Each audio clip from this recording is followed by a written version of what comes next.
How are you? Is not always a question. Sometimes it is punctuation wearing a question mark. You pass someone in a hallway. You recognize them, but not enough to stop. Perhaps they work in another department. Perhaps they live 3 doors down. Perhaps you met them once at a gathering, and now both of you are responsible for acknowledging that it happened. You smile and say, "How's it going?" The approved responses are well established. Good. Not bad. Can't complain. It's been a week. Each answer confirms that the person remains alive, socially functional, and unlikely to require immediate intervention. The exchange can now conclude with dignity. But some people hear, "How are you?" and respond as though you have cleared the rest of the afternoon. Well. The word "well" is the first warning. A normal answer does not usually require an introductory transition. Well means the response has sections. They begin with work. Their manager has changed the schedule again. This reminds them of an ongoing problem with a coworker, which connects to a larger concern about the direction of the company. From there, the story expands into sleep, finances, a family disagreement, a mysterious noise coming from the car, and an insurance claim that has somehow developed supporting characters. You asked how they were. They have begun at the beginning. This is when a polite greeting becomes a trap. The problem is not that the person is being honest. Honesty is generally considered admirable. The problem is that you offered a small social bridge, and they have begun moving furniture across it. A courtesy greeting is designed to acknowledge another person without requiring either of you to reorganize the day. It says, "I see you. I hope nothing catastrophic is happening. We may now continue in opposite directions." It is not an emotional intake form. But once the answer begins, you cannot correct the misunderstanding. You cannot interrupt and say, "I apologize." That was the decorative version of the question. You asked. Technically, they are answering.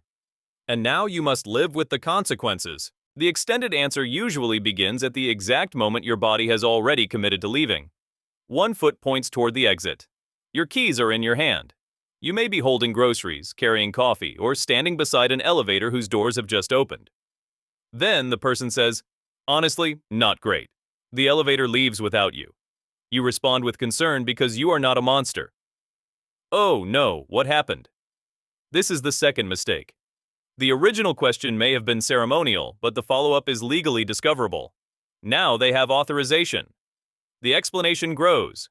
Each problem contains another problem. The difficult week leads to a difficult month. The difficult month traces back to a decision made several years ago by someone you have never met. Names begin appearing. You do not know who Denise is, but you now have a position on what she did. At some point, the person pauses and says, "Sorry, I'm rambling." This sounds like an exit. It is not. It is a brief intermission during which you are expected to say, "No, you're fine," and because you are polite, you do. The story resumes with renewed legal authority. You begin producing the standard listening signals: concerned eyebrows, slow nods, sympathetic exhalations, and carefully timed phrases such as "that's frustrating" and "I can imagine."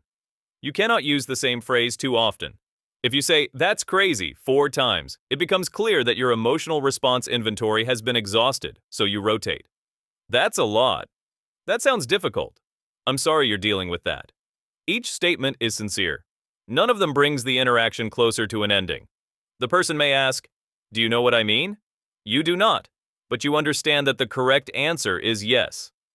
Meanwhile, your original destination continues existing without you. The groceries are warming. The coffee is cooling. Somewhere nearby, an elevator completes several successful trips for people who did not ask anyone how they were. The extended answer creates a peculiar imbalance. The person speaking experiences relief. They have transferred a portion of the day's emotional weight. You now have it. You were attempting to walk to your car. You are now holding concerns about someone's manager, cousin, landlord, cholesterol, and disputed utility bill. This is not conversation. It is an unscheduled transfer of custody. Of course, there are situations in which "how are you" is a real question. A close friend asks while sitting across from you. A family member calls because they know something has happened. Someone looks directly at you, stops moving, and leaves enough silence for an honest answer. Context changes the contract. If a person clearly has time, knows your life, and appears emotionally prepared, the truth is welcome. That is what relationships are for. But a person you barely know saying, "How's it going?" while continuing to walk has not necessarily opened a confidential listening session. The offense is not having problems. Everyone has problems. The offense is failing to notice the available social bandwidth. There are levels of honesty appropriate to the situation. Good means no additional processing is required. "I've been better" signals difficulty without issuing an assignment. "It's been a rough week" offers a trailer. The other person may choose whether to request the full documentary. This gives them an exit. If they have time and genuine interest, they can ask what happened. If they do not, they can offer sympathy and continue with their day. But the unrestricted answer removes that choice. It treats politeness as consent. The person can always defend themselves with the strongest available argument. "Well, you asked."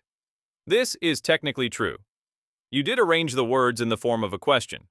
But language contains rituals.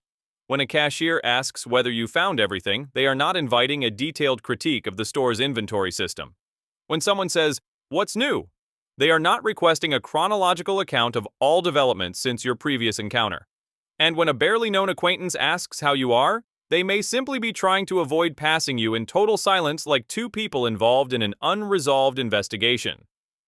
The question is often less about obtaining information than maintaining civilization. The expected response is not necessarily dishonest. It is compressed. Fine does not mean every aspect of life is currently functioning perfectly. It means the full report is not required in this setting. This is why "How are you?" works so well as a greeting. Both people agree to acknowledge the existence of a larger reality without demanding access to it. The person who provides the complete answer breaks that agreement. They open every file. The listener now faces an impossible ending problem. You cannot leave during the difficult part. Leaving while someone describes a minor inconvenience may be acceptable. Leaving during a family conflict makes you appear morally compromised. So you wait for a less serious section. There is no less serious section. The story moves directly from a medical concern to a workplace betrayal, then briefly improves before introducing something involving the roof. You search for a natural conclusion. The person says, "But it is what it is." This sounds promising. Then they add, "And another thing." The interaction has received a second season. Eventually, you attempt a careful closing maneuver. "Well, I hope things get better." This is both compassionate and directional. It expresses support while subtly indicating that you are no longer accepting new information. An experienced oversharer may respond, "Me too, because tomorrow I have to." The closing has failed. A reasonable greeting policy would be simple. When a casual acquaintance asks how you are, begin with the summary. If things are difficult, offer one restrained indication. Then allow the other person to decide whether the conversation should continue. And when someone says, "How's it going?" while moving rapidly toward a door, recognize that the question may have an expiration time of approximately 4 seconds. This does not require pretending everything is wonderful. It only requires matching the answer to the relationship, location, and amount of visible escape behavior. But society has not formalized any of this. "How are you?" remains both a ritual greeting and a literal request for information, depending entirely on the judgment of the person answering. The charge: converting a courtesy greeting into an unscheduled emotional intake session. The defense: you asked. The verdict: technically responsive, socially disproportionate. The question took 2 seconds. The answer developed subplots. You offered politeness. They returned a case file.